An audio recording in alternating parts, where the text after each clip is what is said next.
G'day guys, my name's iRoad Taz and we're back at Minnow Falls car park where it all started 31 odd videos ago with a very bog stock XVS650 classic. And now this is Dizzy, my Japanese style bobber, lane split boulevard style. This is the finished article. So I thought I'd do a quick walk around video just highlighting all the work that's been done to it. Up front, the classic has a 16-inch front wheel. I went to the wreckers and found a 19-inch front wheel and I installed that along with the stock speedo drive. I took the fork shrouds off and replaced it with some fork gaiters. Really happy with the look. The 19-inch front wheel allows me to hang off it a bit, and I feel it sort of is an easier bike to ride longer distance on. So I'm really happy. I've always liked a bigger front wheel, and so I was happy to be able to put that on Dizzy. They're the fork gaiters. They're just a 39mm eBay item. I think they're $18 and they look absolutely awesome. Classic has a big chunky 7-inch chrome headlight. I gave that the flick. I modified the standard mounting bracket to accept a rear mount 5 3/4 inch Bates headlight in chrome.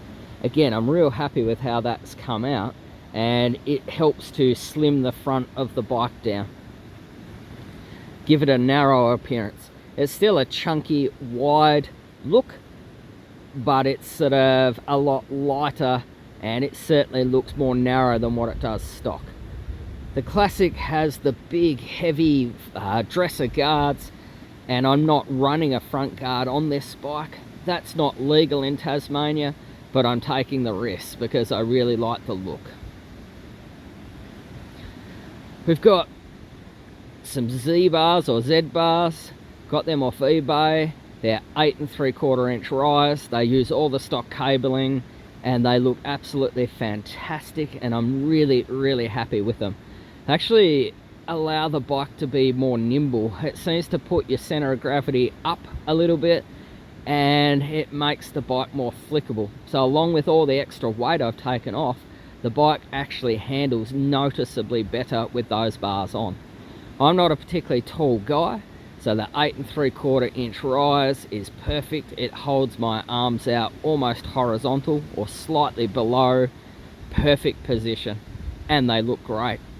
Got some adjustable eBay levers. The clutch bite point on this bike is a long way out, and they just help bring it closer to the bars and make the bike easier to handle, particularly in traffic. Some eBay rubber Coke bottle grips, and ultimately some Mickey Mouse 4-inch stalk rear vision mirrors. That's the mirrors there.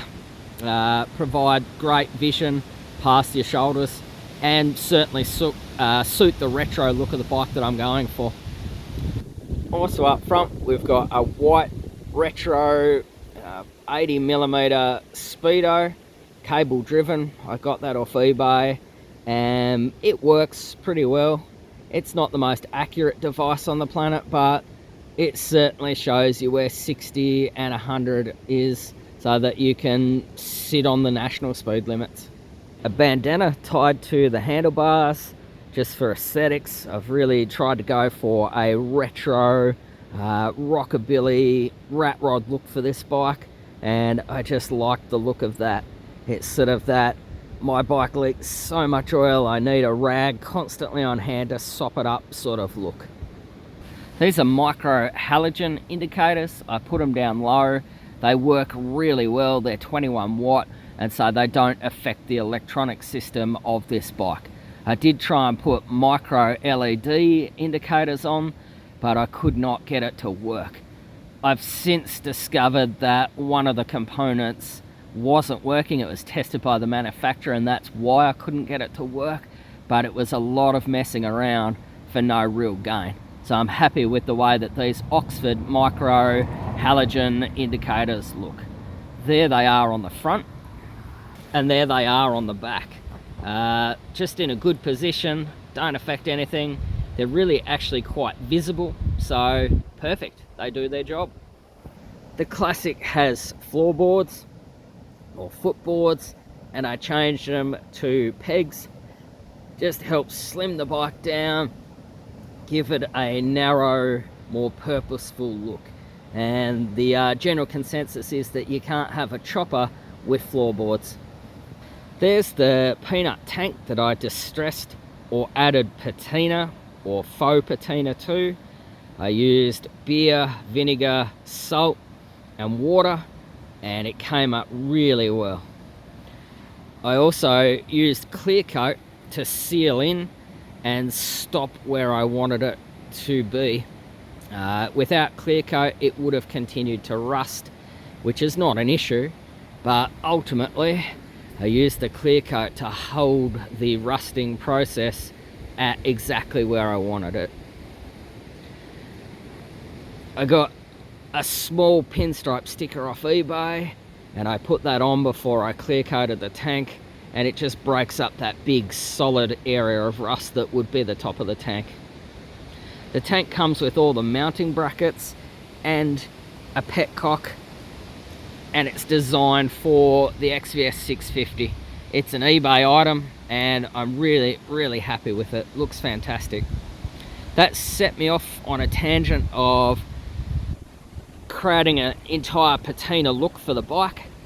So I debadged and distressed the plastic side covers, and I got a retro patina bottle cap opener, bottle top opener, bottle opener, and just drilled through the side covers and mounted that, just again for that rockabilly hot rod look, rat rod look.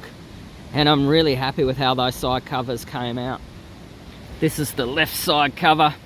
They're plastic, so that was a little bit of a process of scuffing and working up rather than down. Normally you add layers and sand down.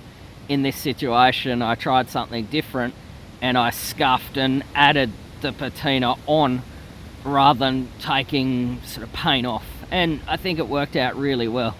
I used a flat disc just to age that Yamaha badge, and that's the only nod to this being a Yamaha. While we're on this side, that's a Hellier Gorge made by Johnny Reb side bag. I think it looks fantastic. It fits in that gap perfectly. I have not dragged it. It's not the lowest point on the bike, and it just holds a couple of 1 litre fuel bottles. The tank gives me about 160 kilometre range, and each one of those 1 litre bottles gives me about 30 kilometres, give or take. So it's up over 200 kilometres that I can do on this bike if I'm riding it relatively calmly and in a relaxed fashion. I used an old belt and some riggers gloves I bought from Bunnings. I patinaed those, or added patina to those gloves using a couple of different colour polishes and some beeswax, and then I used an old brown leather belt on the fuel tank mounting points to just create a glove holder. And again, I'm really happy with how that turned out. It really does suit the look of the bike that I'm going for. This is a VPW 3-inch solo seat. It's really actually very comfortable. It's sitting on some 3-inch barrel springs. They are also really comfortable and help separate the rider from the frame. I did have some scissor springs or some hair pin springs. One of those collapsed, so I went with the barrel springs, and they're actually much more comfortable. There's an eBay seat pan that I modified to suit the XVS650. These are eBay MGO style cocktail shaker exhausts. The header pipes were Jawa. They were on the bike as part of a aftermarket system. It was a very heavy and restrictive system, so I just basically cut the end pipes off and with a bit of messing around installed these cocktail shakers. They have a removable baffle which I run in to give back pressure, but if you wanted it louder you could certainly run it without the baffle. They sound great and they look great. I wrapped portions of the pipe I was going for that ratty Japanese style, so I didn't wrap all the pipe, I just wrapped sections of it, and I'm really happy with how that turned out. The only thing is that because the wrap goes across the join onto the fairly cheap stainless steel of the MGO style pipes or silencers, it has created a little bit of bluing in that. The bike is really well jetted, but because it retains heat, it's just bluing on that join where I've got the wrap. No big deal. Again, it just adds to that ratty, well used look. I used a flap disc to rough up the frame, and I've allowed it to surface rust. I've done that in a number of different areas where the frame would get blasted by road debris and dirt, and again, I just think it adds to the look of the bike. It's just surface rust. It's not going to be compromising the structural integrity, but I think it looks great. So there's little sections on the bike all around, if you look closely, that are scuffed up and at various stages of rusting and patina. On the back, we've got a round top 6-inch fender that I bought from mrmudguards.com.au. I used the same technique as the tank of beer, vinegar, water and salt to patina it, and I just highlighted a few sections using some black paint like I did with the tank. I think it looks great. It's really brought out the character of the bike, and if you combine that with the gas box sissy bar that I bought from Lowbrow and welded up onto the back, I think it looks absolutely fantastic. Really does suit the look of this bike. Back on, that was a side mount number plate, and I welded it onto the sissy bar to create a mid mount number plate. It's actually more legal, and in my opinion suits the look of the bike, and it sort of helps keep the bike very, very narrow. This is quite a chunky bike standard, and I've managed to narrow it down pretty significantly, so it looks really awesome, and it gives it that sort of lane splitter look that I was going for. I took the intake snorkel off and the air intake from the side, and I replaced it with some Mikuni velocity stacks, and I re-jetted the carbies to suit. The air fuel screw is 3.5 turns out.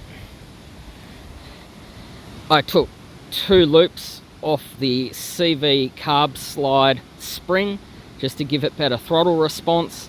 It's running a 25 pilot and a 130 main, and I lifted the needle 1 slot, and it seems to run absolutely perfectly at that. Gives me awesome throttle response, and it does not feel like a learner's cruiser anymore. It just feels like a mid-capacity cruiser. With the extra weight that I've stripped off, it makes the bike quicker, more nimble, and a whole lot of fun to ride.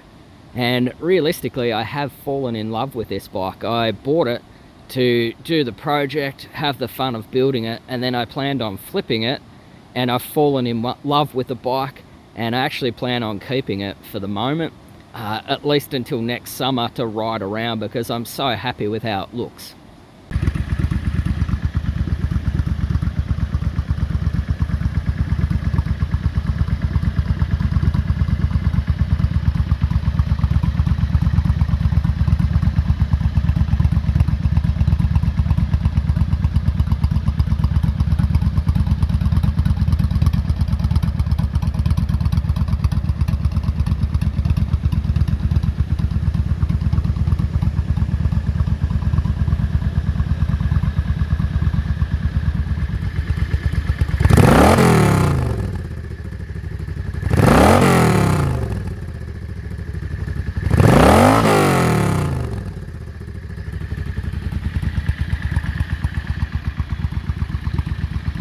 So guys, that's Dizzy, the Project XVS650. Hope you enjoyed that series of videos. I certainly did. To a point where I bought this bike to modify and flip, and I've actually really fallen in love with it, and I'll be keeping it at least through to next summer so that I can enjoy riding it around.